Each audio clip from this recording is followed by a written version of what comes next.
Bapak, Ibu, dan saudara-saudara terkasih, anakku yang tercinta, tanpa terasa kita memasuki masa puasa dengan diawali Rabu Abu, di mana kita menerima pengurapan di dahi dengan abu. Kita bisa berkata banyak soal abu, ya. Namun yang paling penting adalah abu yang diberikan di dahi kita ini adalah tanda dan awal sebuah proses untuk pertobatan.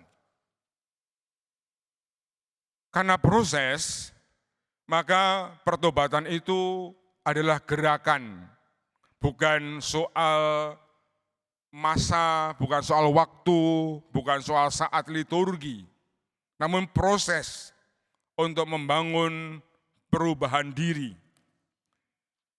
Maka dalam bacaan pertama, Nubuat Yoel menegaskan bahwa bertobat atau mengalami perkenanan dengan Allah adalah bagaimana kita berbalik kepada Allah dengan segenap hati kita melalui puasa pantang, melalui doa, melalui derma.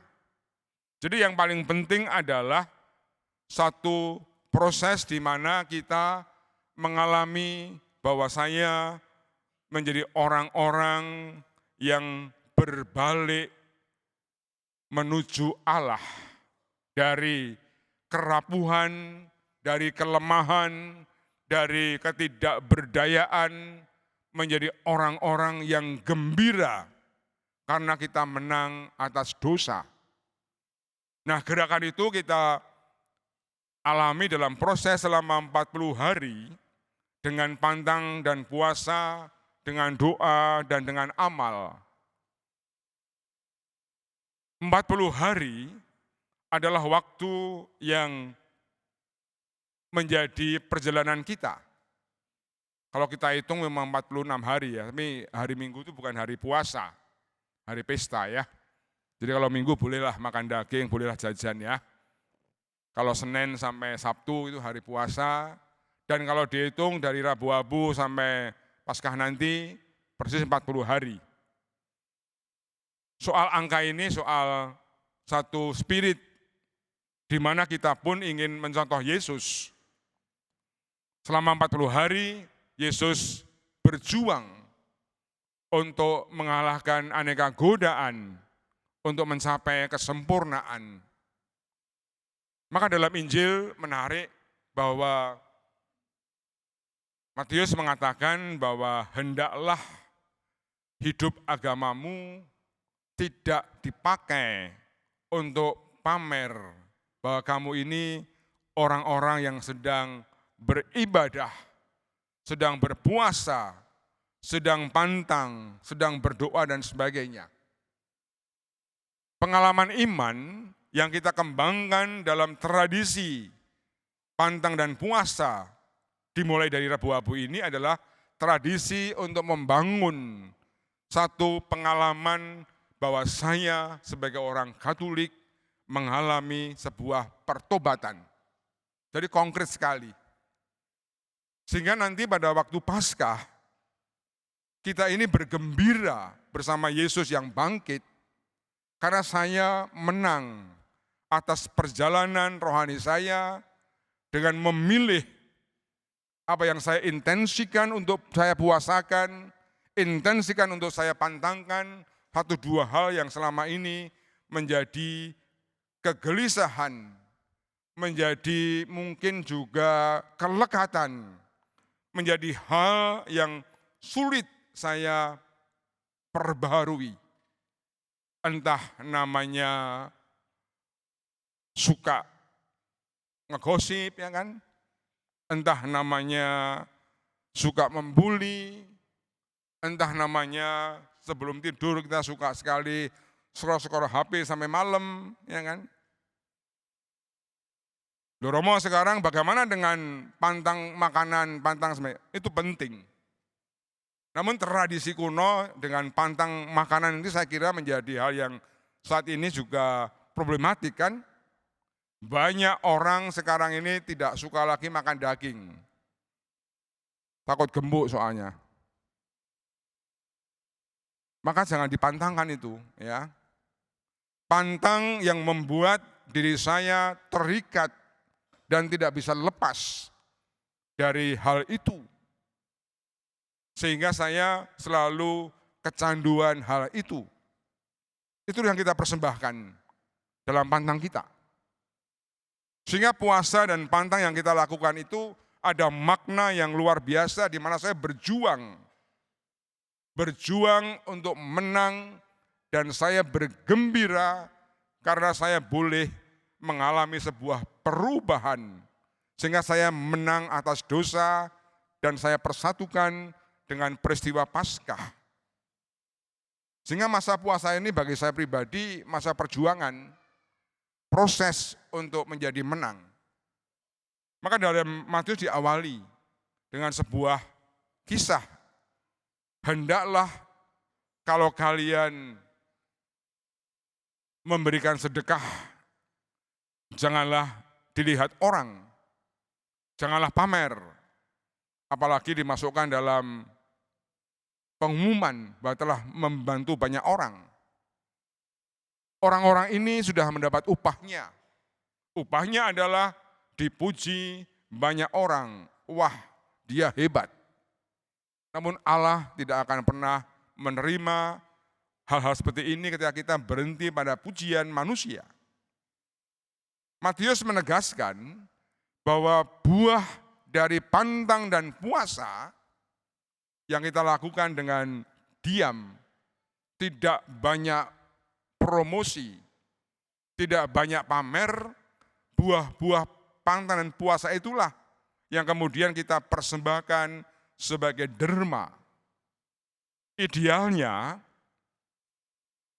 puasa kita ini kalau kita ingin jujur dan kita sungguh-sungguh ingin tulus dan ingin menjadi orang yang sungguh-sungguh menghayati hidup Katolik yang tulen, tentu tidak boleh berhenti pada kewajiban, ya kan? Kewajiban kita ini adalah pantang dan puasanya 2 kali kan? Jumat Rabu Abu dan Jumat Agung. Lalu pantang kita ada setiap hari Jumat. Itu kewajiban. Sekurang-kurangnya orang Katolik di bawah umur 60 tahun, di atas 15 tahun, hendaklah pantang dan puasa setahun 2 kali. Jumat Rabu Abu dan Jumat Agung. Puasa dan pantang untuk saya bukan soal kewajiban, soal proses penemuan iman, proses mengalami transformasi diri, proses mengalami pengalaman spiritual. Maka jadikanlah pantang dan puasa ini bukan soal kewajiban, namun soal keutamaan hidup. Keutamaan hidup adalah membuat pilihan. Saya akan berpuasa dan berpantang.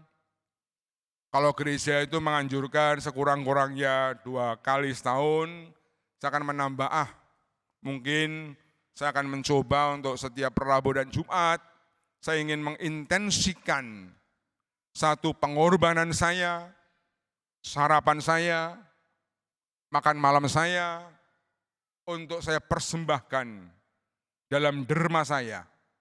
Sehingga saya memberikan derma yang dilakukan untuk selama masa puasa ini bukan dengan menambah pengeluaran rumah tangga, namun dari silih, dari hak saya atas sarapan, hak saya atas jajan, hak saya atas belanja-belanja, saya persembahkan untuk sebuah derma. Sehingga relasinya antara derma dan pantang puasa ini jelas. Sebuah gerakan untuk mengalami belas kasih, yang saya pilih, saya ambil dari hasil puasa saya berikan untuk orang miskin lewat derma itu. Loh Romo, kalau Romo puasa apa? Ya jelas saya puasa tidak merokok ya. Ya kan? Saya coba, saya hitung-hitung, kalau saya nggak merokok 40 hari itu, 1 hari 24.000 berarti dihitung aja. Ya kan? Di kamar saya sudah saya siapkan kaleng. Nanti kalau saya nggak merokok tiap hari 24.000 kan, 24.000 itu. Itulah kita persembahkan. Dan itulah cinta kita. Dan gak usah banyak omong, setelah selesai, ketika paroki mengirimkan amplop, itu masukkan. Loh Romo uangnya receh semua, ya tidak peduli. Keuskupan Medan itu tiap keluarga diberi kaleng ya. Untuk silih, bahwa yang dipersembahkan adalah apa yang kamu silihkan, yang kamu puasakan, yang kamu niatkan. Saya tidak sarapan selama masa puasa pada hari Jumat dan Rabu. Maka seminggu 2 kali sarapan saya masukkan kaleng. Mungkin istrinya saya selama masa puasa mengurangi jalan-jalan ke mal. Sehingga uang parkir yang biasanya diberikan pada mal itu kita berikan pada kota itu. Itu bentuk-bentuk konkret bahwa puasa itu gerakan. Puasa itu bukan soal masa di mana kita dengan lagu-lagu yang sendu dan liturgi yang sendu, bukan itu. Saat di mana saya berjuang, saya ingin mempersembahkan satu niat, 2 niat, di mana saya harus menang atas dosa saya. Yang saya persembahkan juga, nanti saya gembira pada saat saya Paskah, nanti saya menang atas dosa kita. Maka mari, masa puasa ini kita jadikan kesempatan. Dengan gembira hati, kita berjuang untuk bertobat. Karena Tuhan merindukan kita untuk bertobat. Dan Tuhan gembira ketika kita menang atas dosa dan kelemahan kita. Semoga puasa menjadi gerakan bersama, puasa menjadi spirit untuk menjadi semakin baik, dan puasa tidak hanya sebuah waktu, namun sebuah perjalanan iman, bahwa saya menjadi orang-orang yang menang atas kelemahan dan dosa. Tuhan memberkati. Amin.